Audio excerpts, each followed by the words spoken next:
Assalamualaikum warahmatullahi wabarakatuh. Jumpa lagi dengan Trader Asia. Pada kesempatan kali ini saya ingin berbagi dengan kalian yaitu 7 langkah yang simple tanpa ribet cara melakukan trading day atau trading harian.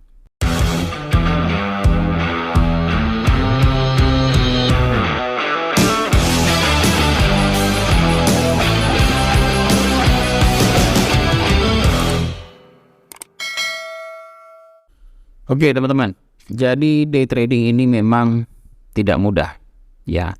Tetapi kalau kita mengetahui cara dan langkah-langkahnya, tentu juga kita bisa melakukan trading harian itu dengan menyenangkan teman-teman ya.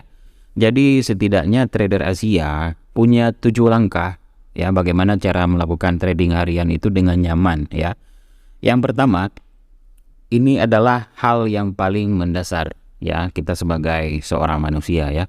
Yang pertama adalah kita merapikan meja kerja kita teman-teman. Ya, jangan berantakan. Ya, kalau rapi setidaknya enak dipandang. Dan kalau kita trading itu fokus ya, lebih fokus dan juga menyenangkan. Nah, kalau meja kita ini berantakan, tiba-tiba entah kita mencari file yang sangat penting, catatan yang sangat penting, itu bisa memakan waktu sehingga mengganggu konsentrasi kita di saat kita mau trading, teman-teman. Nah, hal lainnya juga bisa terjadi itu misalnya entah kita kesenggol gelas teh atau gelas kopi ya, tiba-tiba tertumpah di keyboard ya, itu juga mengganggu konsentrasi mental kita dan juga mengganggu emosi kita. Setidaknya kita mengalokasikan waktu ya, barang 10 menit untuk merapikan dan juga tata letak meja kerja kita. Alhasil juga kita itu menjadi nyaman di saat kita meja kita itu bersih ya. Ibaratnya itu kita seperti memulai lingkungan baru di dalam dunia kerja. Ya, kalau nggak percaya cobalah kalian coba ya. Ini juga sangat penting agar kenapa konsentrasi trading kita itu bisa menjadi fokus dan juga nyaman. Oke, ini yang pertama, merapikan meja kita dahulu ya. Nah, yang kedua yaitu indikator trading. Nah, yang kedua ini juga sangat penting. Kenapa?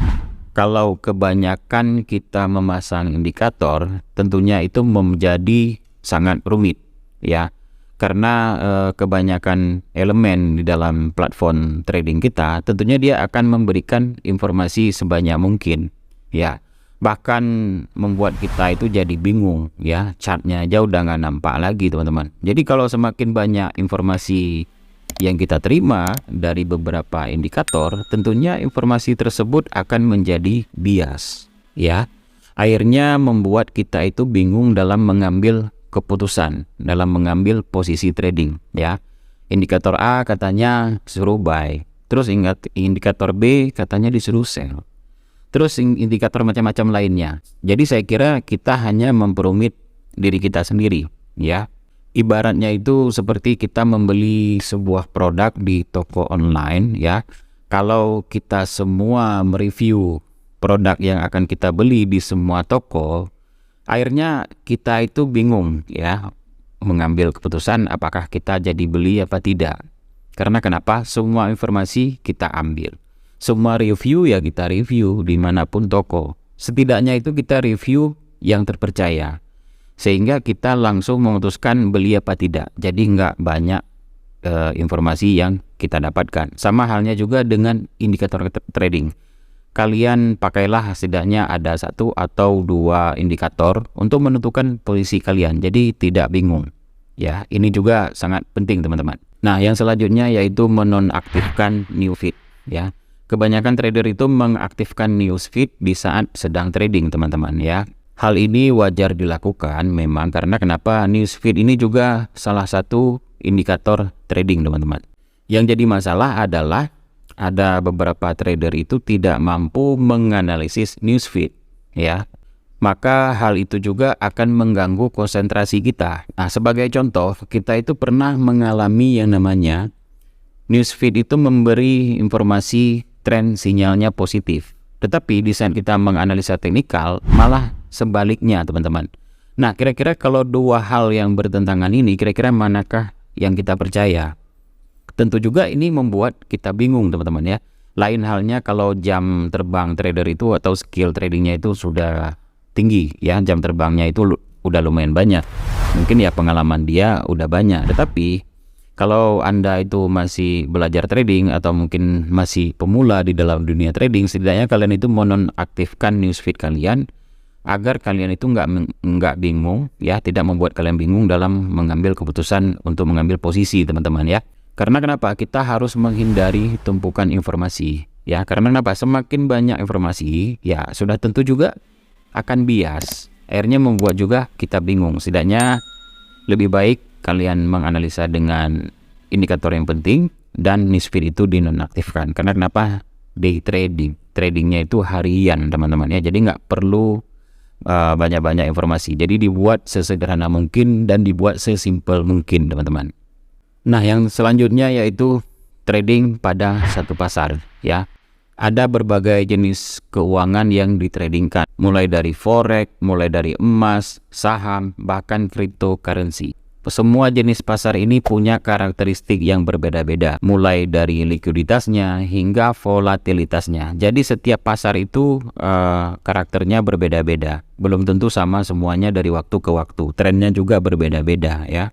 Kalau memang kita trading pada kebanyakan pasar, ya, memang hal itu juga bisa menguntungkan. Tetapi yang perlu diingat adalah ini juga memiliki resiko yang besar. Terlebih juga nggak semua tren itu sama dari waktu ke waktu, dari pasar A ke pasar B, ya, beda-beda. Bahkan di forex juga, di pasar forex ada beberapa mata uang. Kalau kita semua mencoba mata uang, tentunya juga akan membuat bingung. Setidaknya kalian mengenal trading forex itu, memilih pair mata uang itu sesuai dengan karakter dan kepribadian kalian. Ya, kira-kira kalian terbiasa mungkin trading di gold, atau mungkin terbiasa entry di Euro USD, atau mungkin di cryptocurrency. Jadi kalian fokus pada hal yang sering kalian lakukan. Jangan mencoba semuanya, ya. Ini juga menambah rumit. Nah, kalau kebanyakan kita memilih pasar, tentunya ya satu hari itu kita memakan waktu yang banyak untuk menganalisa, ya. Forex itu bagaimana analisanya, saham bagaimana, cryptocurrency bagaimana. Itu ya pasti nggak cukup waktu dong. Kalau satu harian itu kita menganalisa semua pasar, ya itu juga membuat kita itu ya mental kita nggak bagus, kemudian emosi kita itu terganggu, teman-teman, ya. Kalau kita trading pada satu pasar, fokus pada satu pasar, tentunya itu memberi pengalaman untuk trader untuk berkembang yang lebih baik, ya. Kita mempelajari sesuatu itu bakal mahir kalau kita fokus pada satu hal, daripada masuk berbagai pasar hanya demi keuntungan, ya.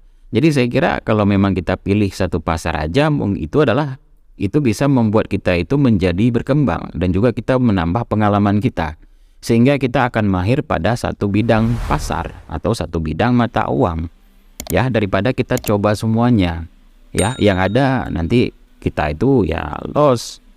Hal ini juga membuat rumit, ya kan, banyak trader itu memperumit.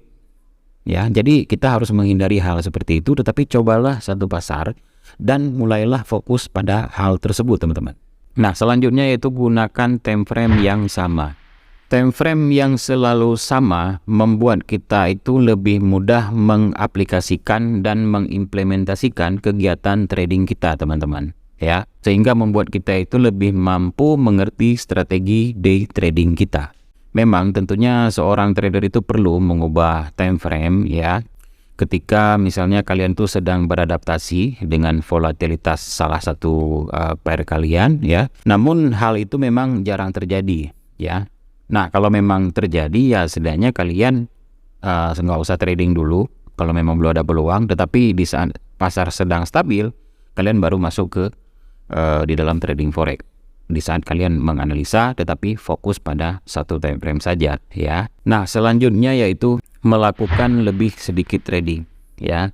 Kalau kalian telah menerapkan hal-hal yang saya jelaskan tersebut, ya, hasil akhir yang kalian dapat itu mungkin terbatas, ya. Nggak bisa kalian terapkan semua suka-suka gitu kan. Nah, namun disinilah justru kita mendapatkan kekuatan, ya. Sebab Anda itu bisa fokus pada trading tertentu, ya, pada mata uang tertentu, pada jenis pasar tertentu, sehingga Anda itu bisa memperoleh profit secara konsisten, ya, daripada over trading.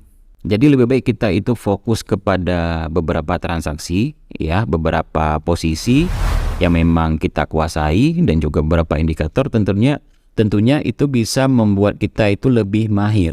Inilah yang kelebihan akan kita dapatkan kalau kita menerapkan hal-hal yang saya jelaskan tersebut, ya.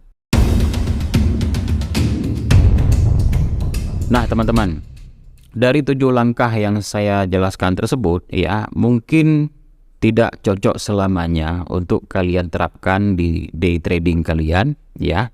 Semuanya itu kembali kepada karakter kalian masing-masing. Semua itu kembali kepada pribadi dan kebiasaan kalian masing-masing, teman-teman, ya. Apakah kalian menyukai trading sedikit opsi ataupun tidak, ya. Tetapi walaupun demikian, langkah-langkah day trading tersebut bisa menjadi lebih praktis, ya. Oleh karena itu, kalau kalian ingin menjadikan day trading ini yang simple dan menjadi sesuatu pekerjaan yang menyenangkan, cobalah kalian menerapkan 7 hal tersebut yang saya jelaskan. Mungkin yang cocok dengan kalian, ya, karena kenapa saya juga pernah trading seperti tersebut, ya. Saya pernah day trading juga, kemudian saya terapkan beberapa hal tersebut, maka saya lihat ya win rate-nya itu lumayan, ya, sesuai. Kemudian saya mendapatkan profit secara konsisten, ada yang banyak dan ada juga yang kecil. Kemudian ya risikonya juga kembali lagi ke manajemen risiko, teman-teman, ya. Karena menurut pengalaman saya ingin memberikan beberapa langkah kepada kalian, mudah-mudahan kalian itu cocok bisa kalian trading menggunakan 7 langkah tersebut, dan bisa membuat kalian itu lebih nyaman, lebih fokus, dan juga lebih konsentrasi, teman-teman, ya. Jadi saya kira sampai di sini aja dulu, ya, dari saya. Mudah-mudahan kalian dengan mudah mengimplementasikannya untuk trading kalian ke depan, dan silakan komen di bawah tentunya dengan komentar-komentar yang positif. Dengan senang hati saya ingin membacanya. Salam sukses, salam profit. Assalamualaikum warahmatullahi wabarakatuh.